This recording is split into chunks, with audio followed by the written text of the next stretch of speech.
जी जी, अपना प्रश्न पूछिए। Praise lord pastor ji. जी, प्रेज द लॉर्ड।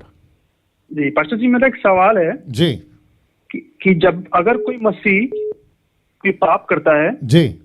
तो क्या परमेश्वर उसका नाम जीवन की पुस्तक से काट देता है? ओके, आपका यही प्रश्न है कि कुछ और भी है? नहीं पास्टर जी, यही प्रश्न है मेरा। चलिए, आपका नाम क्या बताया आपने? मेरा नाम पास्टर जी सुमित। सुमित सुमित सुमित। और आप सुमित कहाँ जी से हैं सर? जी पास्टर आप कहाँ से हैं? जी, मैं कोलकाता। कोलकाता। ओके सुमित, लाइन पे बने रहे। सुमित जो कोलकाता से हैं, निकालिए एक वचन को।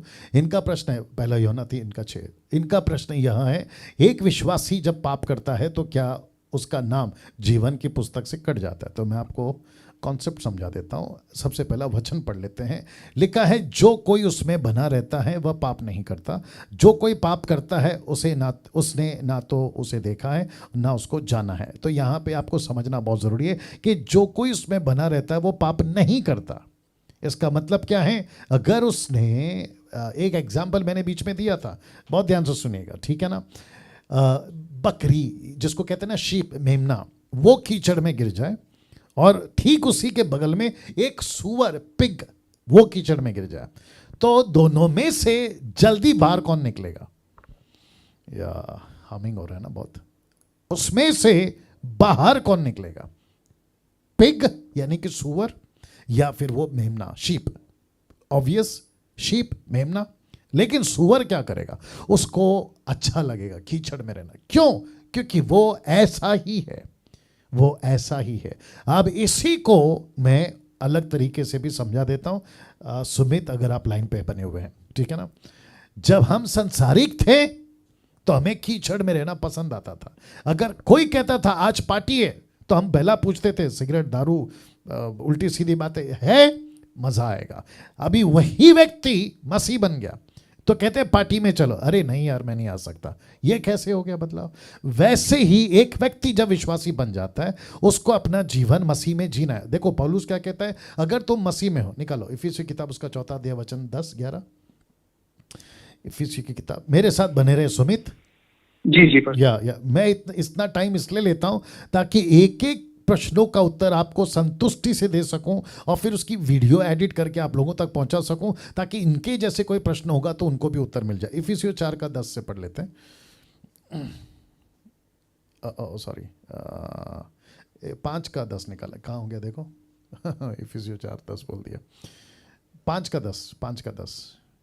आई होप सो, देखते हैं, बहुत पढ़ता हूँ जी। इफिसियों 5:10। या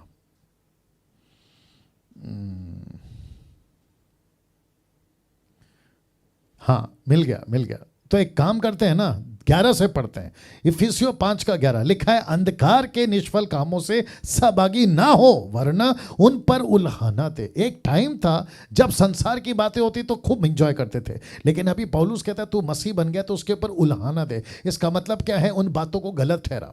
ये इंग्लिश ट्रांसलेशन कहता है एक्सपोज करो। किसको? संसार की बातों को। वचन 12, क्योंकि उनके गुप्त कामों की चर्चा भी लज्जा की बात है। वचन 13, जितने कामों पर उल्हाना दिया जाता है वे सब ज्योति से प्रकट होते हैं, क्योंकि जो सब कुछ को प्रकट करता है वो ज्योति है। इस कारण वह कहता है, हे सोने वाले जाग, मुर्दों में से जी उठ, तो मसीह की ज्योति तुझ पर चमकेगी। इसलिए ध्यान से देखो कि कैसी चाल चलते हो, निर्बुद्धि की नहीं पर बुद्धिमानी की नहीं चालो चलो। इसका मतलब क्या है? मसीह बनने के बाद आपको अपना नेचर, आपको अपना स्वभाव, आपको अपना आदत, आपको अपना हैबिट्स, देखना सुनना, क्या देखते हो, क्या सुनते हो, क्या सोचते हो, इन सब के ऊपर आपको वर्कआउट करना है। वर्कआउट समझते हैं सुमित जी? इन सब के ऊपर आपको काम करना है। और जितने दर्शक है, कितने अभी?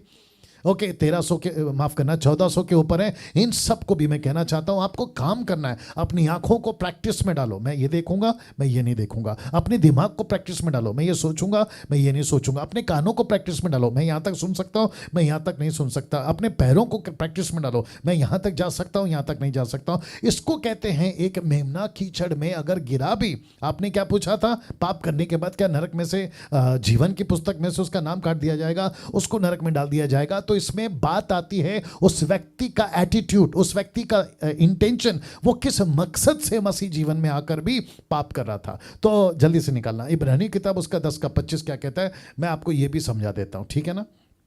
इब्रानियों किताब उसका 10:25 से पढ़ लेते हैं जी। इब्रानियों 10:25 जी। कहाँ गया? ओके, लिखा है एक दूसरे के साथ इकट्ठा होना ना छोड़े जैसे कितनों की रीति है, पर एक दूसरे को समझाते रहे, जो जो उस दिन को निकट आते देखो त्यों त्यों अधिक यह किया करो। वचन 26, क्योंकि सच्चाई की पहचान प्राप्त करने के बाद यदि हम जानबूझकर पाप करते रहे, तो ये क्या हो गया? अभी यहाँ पे इंटेंशन आ गया। तो आपने क्या करा? सिगरेट का पैकेट सामने है, आपने कहा मैं तो मसीह हूं, सिगरेट नहीं पीऊंगा, लेकिन आपके दोस्त ने कहा अरे पी ले। तब आपने क्या किया? वहां पे मन बनाया, आपने खुद को प्रिपेयर किया, मैं जाऊंगा, सिगरेट को पकड़ूंगा, उसके ऊपर आग लगाऊंगा, उसको पीऊंगा। इसको कहते हैं जानबूझ के।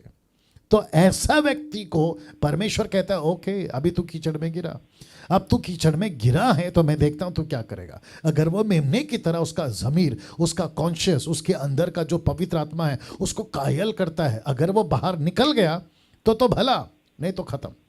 राइट सुमित? जी जी पास्टर जी। ये है कॉन्सेप्ट सर। तो एक पाप से उसका नाम, सुन लीजिए, एक पाप से उसका नाम जीवन की पुस्तक से नहीं कटेगा।